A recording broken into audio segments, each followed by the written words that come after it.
मिथुन राशि वाले बंधु आप सभी का बहुत बहुत स्वागत करते हैं, अभिनंदन करते हैं मिथुन राशि भिंड यूट्यूब चैनल में। तो मिथुन राशि वालों सावधान हो जाओ। अप्रैल महीने के अंतिम समय में आपको रखनी है ये 3 बड़ी सावधानियां। इसी के साथ साथ आपका एक बहुत बड़ा शत्रु आपके पीछे लग चुका है, अति सक्रिय हो चुका है और आपके खिलाफ उसने एक बड़ी साजिश, एक बड़ा षड्यंत्र भी रच लिया है। कौन है वह शत्रु, उसका नाम बताएंगे। इसी के साथ साथ आपको हम बताएंगे ये 3 बड़ी सावधानियां जो आपको अप्रैल महीने के इस अंत में रखनी है। इन 3 सावधानियों को यदि आपने नहीं रखा तो आप निश्चित तौर पर एक बहुत बड़ा घाटा, बहुत बड़ी मुसीबत या बहुत बड़ा हादसा अपने जीवन में लिखवा लेंगे और उसके बाद आप उसकी कीमत जीवन भर चुकाते रहेंगे। जी हाँ बंधुओं, इसी के साथ साथ बंधुओं आपने यदि इस एक शत्रु को नहीं पहचाना जो आपके जीवन में लंबे समय से आपको नुकसान पहुंचा रहा है और लगभग हर एक परेशानी में कहीं ना कहीं इस एक शत्रु का बहुत बड़ा हाथ है, आपने यदि इस एक शत्रु को नहीं पहचाना आज, तो अब जबकि आपका अच्छा समय आएगा कुछ समय के बाद, तब यह आपका शत्रु फिर से आपके ऊपर हमला करेगा और फिर से आपको इस तरह से फंसाएगा कि आपके बाहर निकलने का रास्ता ही आपको नहीं मिलेगा। कई बार आपके जीवन में ऐसा हुआ है कि सफलता आते आते आपके हाथों से फिसली है, अच्छे से अच्छा काम करने के बाद भी आपको मानसिक चैन और सुकून नहीं मिला है। सफलता यदि आपके हाथ में आई भी है तो आपने उसका आनंद नहीं ले पाया है। कहीं ना कहीं किसी न किसी प्रकार की कमी, किसी न किसी प्रकार का दुख, किसी न किसी प्रकार की तकलीफ आपको बनी ही रही है। इन सब तकलीफों और परेशानियों में कहीं ना कहीं आपके इस एक सबसे बड़े शत्रु का हाथ अवश्य रहता ही रहता है। बंधुओं, इस एक शत्रु के बारे में आपको जानना बेहद आवश्यक है, क्योंकि जब तक आप इसे जानेंगे नहीं तब तक आप इससे बचने के उपाय भी नहीं करेंगे, तरीके भी नहीं आजमाएंगे। और एक छुपा हुआ शत्रु बहुत ही घातक होता है, क्योंकि पता ही नहीं चलता कि वह कहां से और कब हमला करेगा। जातक तो केवल और केवल इस एक शत्रु की दया पर ही निर्भर रह जाता है और अनजाने में ना जाने कितनी दुख और तकलीफें अपनी ओर आकर्षित करता है इस एक शत्रु की वजह से। जी हाँ बंधुओं, तो आपको हम बताएंगे अप्रैल के अंत में रखने वाली 3 सबसे बड़ी सावधानियां जो आपकी राशि, आपकी कुंडली के ग्रह दशाओं के और योगों के आधार पर है। इसी के साथ साथ आपको बताएंगे इस एक शत्रु के विषय में और इससे आप कैसे बचेंगे, और जब आप इस शत्रु से बचेंगे तो उसके बाद फिर आप दिन दूनी रात चौगुनी तरक्की कैसे करेंगे, इसके विषय में भी आपको हम बताएंगे। इसी के साथ साथ आप लोग तैयार रहना अपनी कुंडली के चार्ट को ओपन करके, क्योंकि आज हम आपकी कुंडली में कुछ ऐसा बताने वाले हैं, कुछ ऐसा अद्भुत रहस्यमयी ज्ञान आपको देने जा रहे हैं जिसे आपको अपने जीवन में उतार देना है कुंडली के अनुसार। जब वह ज्ञान आपकी कुंडली के अनुसार होगा तो आप पर वह सबसे ज्यादा असर करेगा। जो भी उपाय और क्रियाएं हम आपको बताएंगे वो आपके ऊपर सबसे ज्यादा प्रभावशाली होंगी, क्योंकि आपकी कुंडली के अनुसार निकल कर आएंगे। वैसे तो हम बहुत उपाय बताते ही रहते हैं, अपने अलग अलग कार्यक्रमों में कई तरीके के उपाय बताते हैं, बहुत सारे लोगों को उससे लाभ होता है, लेकिन कुछ लोग ऐसे भी होते हैं जिन्हें उन उपायों से लाभ नहीं होता है। तो वे लोग कहते हैं कि गुरुजी हमारे ऊपर तो ये क्रिया प्रभाव ही नहीं डाल रही है। तो हमने सोचा कि अब क्यों ना हम ऐसा करें कि आपकी कुंडली के अनुसार, आपकी ग्रह दशाओं के अनुसार ही आपको उपाय दे दिया करें। जैसे कि हमने आपको गुरु को मजबूत करने का एक उपाय दिया था, इस उपाय से हमारे पास सैकड़ों ऐसे फोन आए हैं जिसमें उन्होंने कहा कि गुरुजी आपने जो ये बृहस्पति को, गुरु को मजबूत करने वाला उपाय बताया, ये तो बहुत ही अच्छा उपाय है। मतलब कि घर में कई जगह से खुशियां आ रही हैं, कभी शुभ कार्यक्रम हो रहे हैं, कभी धन का आगमन हो रहा है, कभी किसी की नौकरी लगने की खबर हो रही है, कभी किसी का विवाह तय हो गया है, यानी कि शुभ कार्य घर में होने शुरू हो गए हैं। बहुत अच्छा लग रहा है, क्योंकि ये उपाय हमने आपकी कुंडली के अनुसार करवाया था। आपकी कुंडली के अनुसार जहां बृहस्पति की स्थिति है वहीं उसी स्थिति में हमने यह उपाय कराया था, तो उसका लाभ भी आपको सीधे तौर पर मिल गया। ठीक वैसे ही हम आज आपको एक उपाय, एक क्रिया ऐसी बताने जा रहे हैं जिसे आपको अपनी कुंडली के अनुसार करना होगा और आपको उसका सीधा लाभ कुछ ही दिनों में दिखाई देना शुरू हो जाएगा। क्योंकि भाई जैसी बीमारी है आपकी वैसा ही आपको उपाय मिल गया, तो फिर क्यों नहीं इलाज के बाद आपकी तबीयत सही होगी। बिल्कुल वैसा ही है। तो बस कहने का मतलब यह है कि आज का यह कार्यक्रम बेहद ज्ञानवर्धक है, आपके जीवन में बहुत महत्वपूर्ण रोल निभाने वाला है, क्योंकि अब तक इस तरीके के कार्यक्रम किसी ने भी नहीं बनाए हैं। लोग छोटी छोटी ज्ञान की बातें भी बताने के लिए मूल्य तय कर लेते हैं, पैसे मांगते हैं, लेकिन हम आपको शुद्ध रूप में ज्ञान देने की कोशिश कर रहे हैं महामाई की कृपा और आशीर्वाद से। और हम चाहते हैं कि हर एक प्रयास से हर एक तरह से आपको किसी भी प्रकार से लाभ प्राप्त हो जाए, आपके जीवन में खुशियां आ जाएं, आपके जीवन में सुख आ जाए, बस यही हमारा प्रयास है। तो इसी प्रयास में हम आपको तरह तरह का महत्वपूर्ण और श्रेष्ठतम ज्ञान लाकर देते रहते हैं। कुछ लोग हमें फोन करते हैं, कहते हैं गुरुजी हमारे पास पैसे नहीं है, तो क्या आप हमारी कुंडली फ्री में नहीं देख सकते हैं? तो हम उनसे कहते हैं हम क्यों नहीं देखेंगे आपकी कुंडली फ्री में?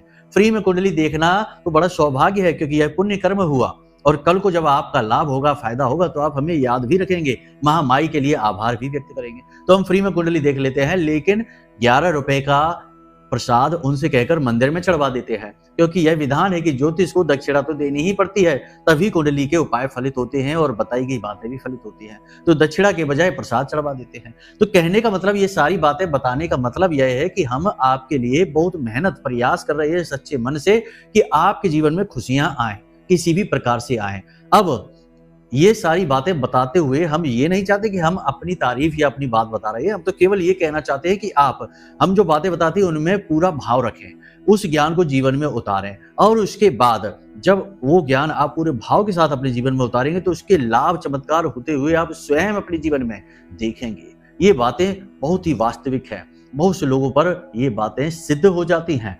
अब आपकी बारी है, ठीक है? तो इस कार्यक्रम को आपको अंत तक देखना है, पहला काम तो ये। दूसरा काम ये कि अपनी कुंडली निकाल कर रख लेना है, क्योंकि आज हम आपकी कुंडली में भी आपको कुछ विशेष बताएंगे।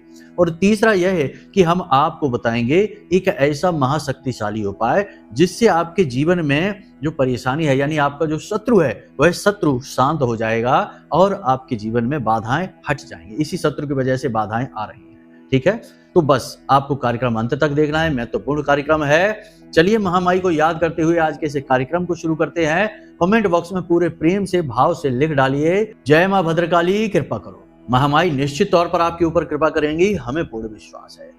यदि भाव मन में गहरा है तो लिख डालना कि मैं भी माई के परिवार का हिस्सा हूं। तो महामाई के परिवार का हिस्सा बनना तो बड़ा सौभाग्य की बात है, और ये कार्यक्रम माई के धाम से ही तो प्रसारित हो रहा है। तो ऐसे में यह अवसर खुद चलकर आपके पास आ गया है, तो इसे न गंवाना है, यह बिल्कुल मुफ्त है। लिख डालिए मैं भी माई के परिवार का हिस्सा हूं। चलिए बंधु, अब अपने मूल विषय को शुरू करते हैं। प्यारे मित्रों, हमारे अत्यंत प्रिय और परम पूज्य अमिताचार्य जी के पास माँ बगलामुखी और माँ भद्रकाली की साधनाओं का वर्षों का अनुभव है, और माता रानी की इनके ऊपर पूर्ण कृपा और सिद्धि है। आचार्य जी ने अपने सटीक कुंडली विश्लेषण और श्रेष्ठतम उपायों के माध्यम से हजारों लोगों के जीवन को खुशियों से भरा है। आचार्य जी का कुंडली विश्लेषण और उपाय करवाने का तरीका इतना अद्भुत है कि जीवन के हर एक दुख और कष्ट का कारण जड़ से ही समाप्त हो जाता है। फिर समस्या चाहे जैसी भी हो, कर्जा बहुत बढ़ गया हो, व्यापार चल नहीं रहा हो, बीमारियों में आप बर्बाद हो चुके हो, रिश्तों में प्रेम समाप्त हो चुका हो, या फिर नौकरी ही ना मिल रही हो, विवाह में देरी होती हो, कैसी भी समस्या हो, इन समस्याओं का कारण क्या है, कौन सी महादशा परेशान कर रही है, कौन सा दोष लगा हुआ है, सब कुछ आचार्य जी इतना सटीक बताते हैं कि वर्षों वर्ष के दुख कुछ ही दिनों में समाप्त हो जाते हैं। अगर आपके जीवन में भी कोई ऐसी संकट की घड़ी है तो यही सही समय है जब आप पूज्य आचार्य जी के हाथों से अपनी कुंडली का विश्लेषण करवाएं और वर्षों से चल रहे दुखों और संकटों के इस चक्र से बाहर निकल जाए। प्यारे मित्रों, अभी वीडियो में दिए गए नंबरों पर फोन करिए और अपनी कुंडली का श्रेष्ठतम आकलन करवा डालिए। जिंदगी बदलने का ये सबसे बड़ा मौका हाथ से मत जाने दीजिएगा। जय माई की, महामाई आपका कल्याण करे। सबसे पहले बताते हैं आपको रखी जाने वाली 3 सावधानियों के विषय में। ये 3 सावधानियां आपको इस अप्रैल महीने के अंतिम समय में जरूर रखनी है। देखिए, समय और काल बदलता रहता है, ग्रहों की पोजीशन स्थिति लगातार बदलती रहती है। ग्रह तो चलायमान है, स्थिर तो है नहीं। तो इन बदलती स्थितियों के अनुसार जो जातक अपने जीवन में परिवर्तन करता है, छोटे छोटे बदलाव करता रहता है, उस जातक को बहुत लाभ मिलते हैं। उसका जातक का जीवन खुशियों से हमेशा भरा रहता है। तभी तो आपने देखा होगा कि पुराने जमाने में जो राजे महाराजे हुआ करते थे, या बड़े बड़े जो रईस अमीर लोग हुआ करते थे, वे अपने पास एक ज्योतिषी को जरूर रखा करते थे। एस्ट्रोलॉजर उनके पास जरूर हुआ करता था, और वे अपने जीवन के छोटे बड़े सारे फैसले एस्ट्रोलॉजर की सलाह के अनुसार ही लिया करते थे। तो कभी कभी काम करने से पहले रुक जाया करते थे, क्योंकि खराब समय चल रहा होता था, और कभी कभी समय से पहले ही काम को शुरू किया करते थे क्योंकि समय अच्छा चल रहा होता था। तो ऐसे में उनकी जो अमीरी है वह हमेशा बनी रहती थी। राजाओं के राजपाट लंबे समय तक रहा करते थे, पीढ़ियों तक राज किया करते थे, और जो इन बातों को नहीं मानते थे उनके राजपाट उजड़ जाते थे, ध्वस्त हो जाया करते थे। तो ये सारी बातें हम आपको इसलिए बता रहे हैं क्योंकि ग्रहों की बदलती चाल और समय को पहचानना बहुत आवश्यक है, और फिर उसके अनुसार जीवन को चलाना बेहद अनिवार्य है। ज्योतिष की यही तो खूबसूरती है। तो चलिए ध्यान से समझिए, हम आपको बताने जा रहे हैं 3 बड़ी सावधानियों के बारे में। सबसे पहली सावधानी कि अब अप्रैल के अंतिम दिन जो बचे हुए हैं, इन दिनों में आप किसी भी नए काम धंधे, व्यापार, वाहन या प्रॉपर्टी आदि खरीद का कार्य नहीं करेंगे। जी हाँ, बिल्कुल नहीं करेंगे। देखिए, किसी भी महीने का जो अंतिम समय होता है उसमें भी जब कुंडली में नकारात्मक ग्रह दोष बने होते हैं तो आपको बहुत सावधान हो जाना चाहिए। ऐसे में स्थितियां ऐसी बनती हैं कि अगर आप कोई काम कर लेते हैं तो उसके परिणाम जहां तक है नकारात्मक ही आएंगे। तो आपको क्या करना है कि सावधान रहना है। कोई भी नया ऑफर, नया काम, नई चीज की शुरुआत आपको इस अप्रैल महीने के अंतिम दिनों में नहीं करनी है। ये एक विशेष बात है, इसे अपने दिमाग में बैठा लीजिए। कोई भी इलेक्ट्रॉनिक सामान है, मोबाइल फोन है, टीवी है, या जो भी इलेक्ट्रॉनिक सामान है, अब इस महीने में अभी नहीं खरीदना है। कार है या घड़ी है या घर है, प्रॉपर्टी है, खेत है, मकान है, कुछ भी है, कोई भी चीज को आपको अभी नहीं खरीदना। देखिए, मंगल भी नीच के चल रहे हैं। इलेक्ट्रॉनिक सामान जो है वह राहु का है, वह भी शनि के साथ है, और शनि से जुड़ी चीजें हैं जैसे मशीनरी का सामान है, वाहन आदि है, ये शनि से जुड़ी। तो आपको ये सारी चीजें नहीं खरीदनी है क्योंकि इनमें आपको कहीं ना कहीं हानि, नुकसान हो ही जाएगा। तो यहां से आपको सावधान रहना है। दूसरी सावधानी आपको क्या करनी है? अपनी सेहत का विशेष ख्याल रखना है। खतरा मंडरा रहा है आपकी सेहत में। अप्रैल महीने के अंत में जो भी इंसान अपनी सेहत का ख्याल नहीं रखेगा, आपकी राशि के जातकों की बात कर रहे हैं, और यदि उनके शरीर में पहले से ही कोई रोग है, कोई समस्या है, तो वह बहुत तेजी से बढ़ने वाली है, विकराल रूप लेने वाली है, आपको हॉस्पिटल तक पहुंचा देगी। जी हाँ बंधुओं, बहुत सारे लोगों को जैसे ब्लड प्रेशर की समस्या है, शुगर की समस्या है, या जैसे छोटी मोटी कोई बीमारी बनी रहती है शरीर में, टाइफाइड वगैरह, हल्का बुखार वगैरह है, तो वह अब तेजी से बढ़ने वाली है और आपको दवा लेनी पड़ेगी, डॉक्टर की सलाह लेनी पड़ेगी, और आपकी ऊर्जा, समय और पैसा खराब होगा। सेहत का विशेष ख्याल आपको रखना है। हाँ, अप्रैल के अंत में आपको यात्राओं पर भी जाना पड़ सकता है। ये यात्रा आपको फलित नहीं होगी, आपको नुकसान पहुंचाएगी। बशर्ते धार्मिक यात्रा होगी तब तो ठीक है, लेकिन किसी भी अन्य प्रकार की यात्रा पर आप जाएंगे, आपको स्वास्थ्य को लेकर नुकसान होगा, परेशानी होगी। धार्मिक यात्रा में भी स्वास्थ्य तो आपको खराब होगा ही होगा, लेकिन आपका पुण्य कर्म बढ़ेगा तो वो एक तरफ से आपको लाभ ही दे रहा है।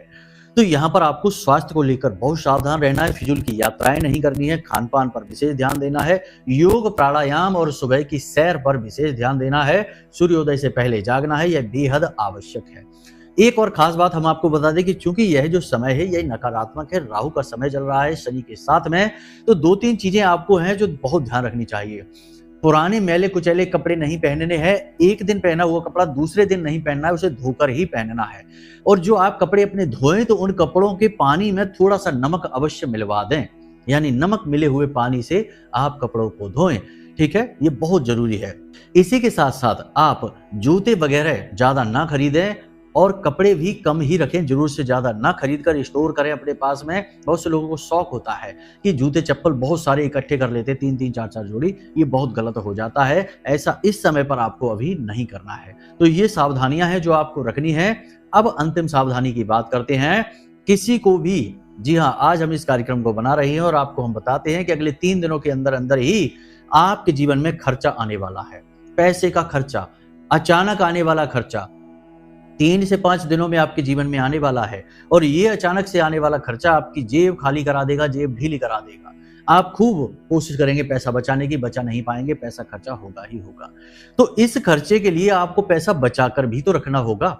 अगर आज आपने अपना पैसा किसी को दे दिया, किसी की मदद करने के लिए अपना बजट उठाकर किसी और को पकड़ा दिया, तो कल जब आपको जरूरत पड़ेगी तब आपको पैसा कौन देगा? तो कहने का मतलब यहाँ पर यह है कि कोई आपसे पैसा मांगने आए, उधार मांगने आए, लेने के लिए आए, इस समय आपको पैसा नहीं देना है।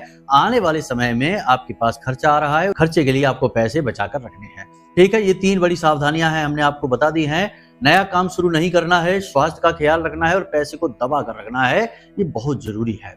बस ये 3 सावधानियां रखनी है और हमने आपको बता दी है, ये भविष्यवाणियां अगले 3 से 5 दिनों में आपके जीवन में घटित होने जा रही हैं। अगर आप बात मान लेंगे तो आप कहेंगे कि गुरुजी धन्यवाद, आपने बहुत सही बातें बताई, हमारा बहुत समय और पैसा और ऊर्जा बच गई, वरना तो परेशान होना तो फिर आपकी किस्मत में लिखा ही है, तो फिर आप परेशान होंगे ही। विनाश काले विपरीत बुद्धि, इसीलिए तो कहा गया कि गुरुजनों की बात नहीं मानेंगे और मनमानी करेंगे, मनमुखी होंगे और उसके बाद परेशानियों में उलझ पड़ेंगे, परेशान होंगे, जूझेंगे।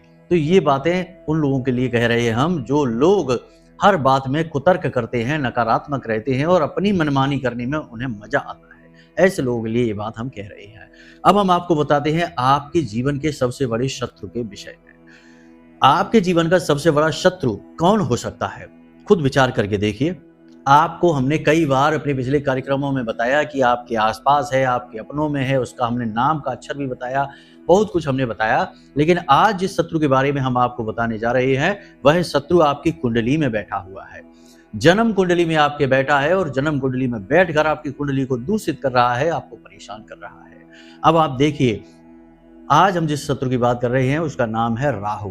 और राहु जिसको मारे उसे फिर कोई न तारे, और जिसको राहु तारे उसे फिर कोई न मारे।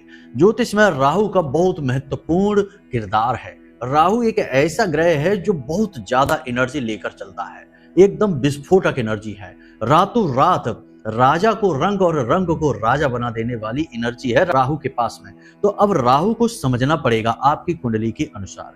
अगर अब आपने अपनी कुंडली खोलकर देखी, लगन चार्ट देखिए। लगन सबसे महत्वपूर्ण चार्ट होता है और इसी से अन्य चार्ट निकलते हैं, तो इसी की बात करेंगे हम। तो लगन चार्ट आप देखिए, लगन में आपके राहु किस भाव में बैठा है। 1 से लेके 12 तक भाव बने हुए हैं, हर भाव में अलग अलग राशियां, ग्रह, नक्षत्र हैं, लेकिन आपको देखना है केवल राहु। अब बहुत सारे ऐसे जातक होंगे जिनकी कुंडली में राहु शनि के साथ बैठा है, तो अब यह विष दोष बना रहा है। देखिए, राहु जब किसी भी ग्रह के साथ बैठता है तो उस ग्रह को, यानी शुभ ग्रह के साथ बैठेगा तो उस ग्रह को दूषित कर देगा, और यदि नकारात्मक पापी ग्रह के साथ बैठेगा तो उसके प्रभाव को कई गुना बढ़ा देगा। तो जैसे शनि के साथ राहु बैठ गया तो शनि के प्रभाव को कई गुना बढ़ा देगा, फिर कोई भी काम बनेगा ही नहीं जातक का, हर काम में रुकावट आएगी, हर जगह नाकामयाबी मिलेगी, लाख प्रयास और मेहनत का फल ना के बराबर ही प्राप्त होगा। जातक जीवन भर दुखी रहता है, जीवन भर परेशान रहता है। अब ये भी देखना पड़ता है कि किस भाव में यह युति बन रही है। जिस भाव में युति बनती है उस भाव से जातक को ज्यादा कष्ट प्राप्त होते हैं। यदि भाग्य स्थान नवम भाव में बन जाती है तो जातक का भाग्य दूषित हो जाता है। कर्म स्थान में बन जाती है तो कर्म दूषित, यानी कि मेहनत का, प्रयास का फल नहीं मिलता है। भाग्य स्थान में बन गई तो भाग्य ही नहीं कभी जागेगा, खुलेगा ही नहीं। उपाय करने से कुछ हो भी सकता है लेकिन सामान्य स्थिति में नहीं। तो राहु की पहले हम बात करेंगे आपकी कुंडली में किस भाव में है। मानकर चलते हैं कि राहु आपकी कुंडली में 6ठे भाव में, अष्टम भाव में या द्वादश यानी कि 12वें भाव में है। 6, 8 और 12वें भाव के राहु अच्छे माने जाते हैं, खराब नहीं माने जाते। कारण इसका यह है कि ये नकारात्मक भाव होते हैं, शत्रु भाव होते हैं, और राहु की आदत है कि वो जिस भी भाव में बैठता है उस भाव के फलों को कम कर देता है, प्रभाव को कम कर देता है। तो ये 3 जो भाव हैं, जैसे कि 6ठा शत्रु का, कर्जे का भाव है, विवादों का भाव, बीमारी का भाव है, तो आपके जीवन में इन प्रभावों को कम कर देगा। तो यहाँ अच्छा हुआ राहु। अष्टम में भी यही होता है और द्वादश में भी यही होता है, ये नकारात्मक। लेकिन इनके अलावा यदि राहु अच्छे भावों में बैठ जाता है तो उसके भी प्रभाव को कम कर देता है, तो ये नकारात्मक हुआ।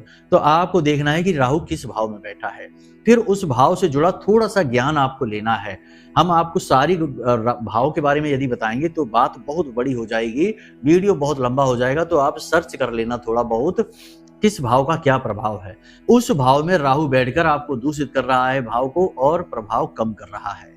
परिवार भाव दूसरे भाव में बैठा है तो परिवार और धन की स्थिति खराब रखेगा, परिवार में क्लेश रखेगा। यदि सप्तम में बैठ गया तो वैवाहिक जीवन में क्लेश रखेगा। यदि दशम में बैठ गया तो आपकी मेहनत का आपको फल नहीं मिलेगा, आपकी आमदनी रोजगार को प्रभावित करेगा। उतार चढ़ाव बने रहेंगे, कभी दुकान अच्छी चलेगी, कभी एकदम खराब चलेगी, कभी खूब पैसा आएगा, कभी बिल्कुल पैसा नहीं आएगा, ऐसी स्थिति रहेगी। तो ये सारी चीजें आपके जीवन में बनी रहेंगी। ठीक है, फिलहाल हम बात कर रहे हैं 2 स्थितियों की, 2 या 3 स्थितियों की बात कर लेते हैं। यदि राहु आपकी कुंडली में शनि के साथ बैठा है तो यह आपके कुंडली में नकारात्मक स्थिति मानी जाएगी। जिस भी भाव में बैठेगा उस भाव से जुड़े हुए कष्ट जातक को लगातार प्राप्त होते ही रहेंगे। अंत में हम इसके उपाय के बारे में भी बताएंगे। इसी प्रकार राहु यदि चंद्रमा के साथ बैठ जाता है तो जातक की विचारधारा दूषित हो जाती है। जातक के मन में नकारात्मक विचार आती रहती हैं और उसे ऐसा लगता है जैसे कि कोई नकारात्मक शक्ति जानबूझकर उसको परेशान कर रही है। रात में सो नहीं पाता है, हमेशा बेचैनी रहती है, घबराहट बनी रहती है और अनजाना डर भय हमेशा सताता रहता है और ऐसे जातकों को तंत्र क्रिया होने का हमेशा डर लगा रहता है।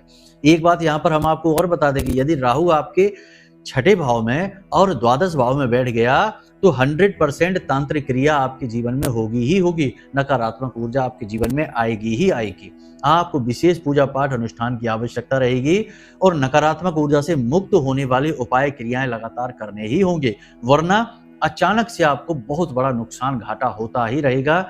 चलती हुई जीवन की गाड़ी अचानक से रुकेगी और पटरी से उतरेगी, यानी कि अचानक से आपको धोखा, घाटा, परेशानी, नुकसान ये होंगे। ठीक है।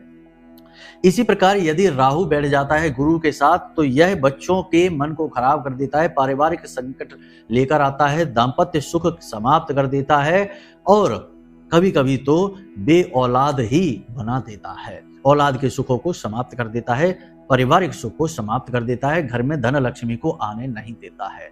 इसी प्रकार राहु यदि मंगल के साथ बैठ जाता है तो यह दाम्पत्य सुख को सीधे तौर पर प्रभावित करता है और जातक को किसी कीमत पर भी दाम्पत्य सुख लेने नहीं देता है और धनहीन बनाकर रखता है। ठीक है। तो यहाँ पर अलग अलग हमने बता दिए। आप अपनी कुंडली देखिए और समझने की कोशिश करिए, प्रयास करिए कि राहु आपके कुंडली में किस ग्रह के साथ बैठा हुआ है। जिस भी ग्रह के साथ बैठा है उस ग्रह के प्रभाव को वह दूषित कर रहा है। ठीक है। यहां तक आपने समझ लिया। अब अलग अलग लोगों की कुंडली में अलग अलग भाव, अलग अलग स्थिति में राहु बैठे हैं। तो अब यहाँ पर दो बातें हम करेंगे राहु के उपाय के तौर पर। यदि राहु किसी ग्रह के साथ युति में बैठा है तो उसका उपाय थोड़ा अलग होगा और यदि राहु अकेला बैठा है तो उसका उपाय थोड़ा अलग होगा। कैसे करना है यह उपाय ध्यान से समझिए।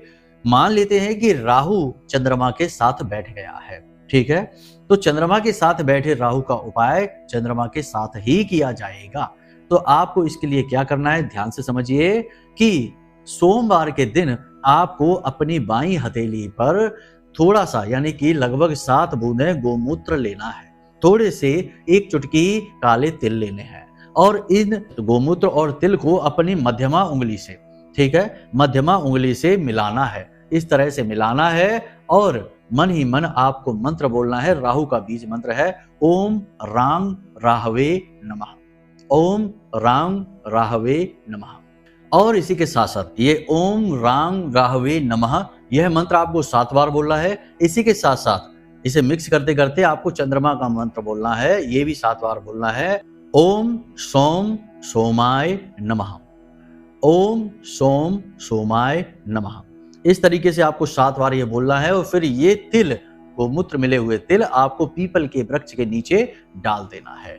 इस उपाय को आपको सोमवार को सोमवार करना है। आप देखेंगे कि बहुत ही अधिक लाभ आपको मिलेगा। राहु की वजह से आपको मानसिक शांति मिलेगी।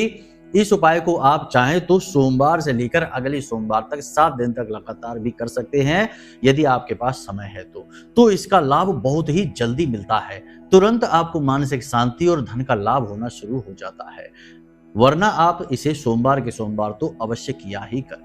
इसी प्रकार यदि राहु आपके गुरु के साथ बैठ जाते हैं या फिर मंगल के साथ बैठ जाते हैं तो उपाय की प्रक्रिया बिल्कुल यही रहेगी कि आपको काले तिल गोमूत्र के साथ मिलाने हैं और ओम रांग राहवे नमः 7 बार बोलना है। उसके बाद यदि गुरु में बैठे हैं तो ओम ग्राम ग्रीम ग्रोम सह गुरुवे नमः 7 बार इस मंत्र को बोलना है और उंगली से इसे मिलाते रहना है। और इसी प्रकार मंगल के साथ यदि बैठे हैं तो ओम अंग अंगारकाय नमः इस प्रकार आपको बोलना है। तो ये ग्रहों के बीज मंत्र होते हैं।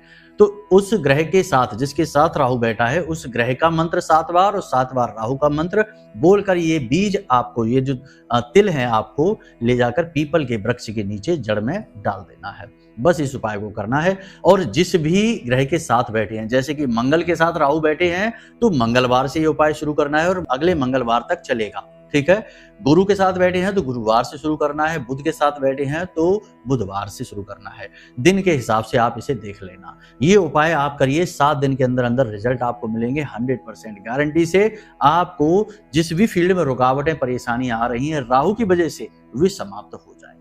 जी हाँ, तो बस हमने आपको बता दिया कि यही है आपका सबसे बड़ा शत्रु। देखिए, बाहर से आने वाले शत्रु तो कभी आपका कुछ बिगाड़ ही नहीं पाएंगे, क्योंकि आप सक्षम हैं, बुद्धिमान हैं, ज्ञानवान हैं। लेकिन ये छुपे हुए शत्रु आपको हमेशा पीड़ित करेंगे, क्योंकि आप इनसे अनभिज्ञ हैं, अनजान हैं। तो बस इस उपाय को करिए, इस शत्रु से आपको छुटकारा मिल जाएगा। और लगातार आदत में ऐसे गुण अपने जीवन में लेकर आइए जो राहु के नकारात्मक गुणों से मिलते ना हो, यानी कि मिलते ना हो, उनसे दूर हो। जैसे कि शराब पीना है, वेश्यावृत्ति, सट्टेबाजी, नकारात्मक कार्य करना, मांसाहार, ये राक्षसी गुण हैं। राहु एक राक्षस ग्रह है। अगर इन गुणों को आप लेकर आएंगे अपने जीवन में तो राहु नेगेटिवली एक्टिव होगा, आपको दुष्परिणाम देगा। लेकिन इसकी जगह पर यदि आप पूजा पाठ, धर्म कर्म, दान का कार्य, मंत्रों का उच्चारण करते हैं, हनुमान चालीसा वगैरह पढ़ते हैं, चालीसा पढ़ते हैं, स्तुति करते हैं, मंदिर जाते हैं, तो राहु आपका एक्टिव होगा, लेकिन पॉजिटिवली एक्टिव होगा और आपको इस क्षेत्र में बहुत आगे बढ़ाएगा, धर्म कर्म के क्षेत्र में, और जीवन में सुख शांति पैसा लेकर आएगा। याद रखना, राहु सहचर्य से फल देने वाला ग्रह है। राहु का अपना कोई प्रभाव नहीं है, वह तो एक बूस्टर है जो एनर्जी को कई गुना बढ़ा कर देता है। तो जिस प्रकार की एनर्जी आप जीवन में लेकर आएंगे, राहु उसी प्रकार के फल देना शुरू कर देगा। तो उम्मीद है कि सारी बातें आपको यहाँ तक समझ में आ गई हैं। अब आप इन बातों को अपने जीवन में उतारिए और अपने समय और जीवन को सुंदर बनाइए खुद अपने हाथों से, क्योंकि करना तो सब आपको ही है, बताना काम गुरु का है।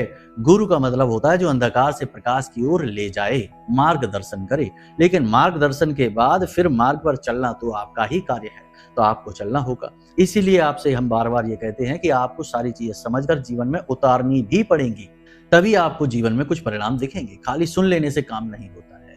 तो चलिए बंधु, आज के इस कार्यक्रम को यहीं विराम देते हैं। यदि मन में कोई प्रश्न उठे, कुछ पूछना है, तो आप हमने जो नंबर दे दिए हैं वीडियो में, इन नंबरों पर फोन करिए, सारी जानकारी ले लीजिए। यदि कुंडली विश्लेषण कराना है तब भी इन्हीं नंबरों पर फोन करिए।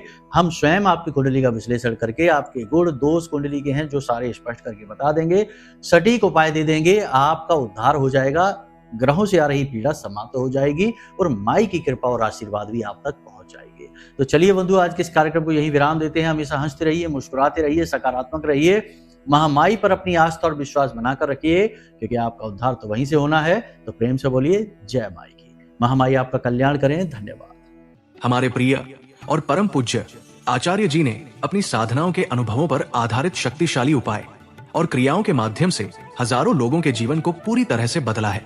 आचार्य जी के द्वारा बताया गया हर एक उपाय इतना सटीक और कारगर होता है कि जो भी इसे पूरे भाव के साथ कर लेता है, उसे साक्षात महामाई की कृपा और आशीर्वाद प्राप्त हो जाती है। इसलिए निसंकोच इन उपायों को पूरे भाव के साथ करिए, आपका कल्याण होगा। जय माई की।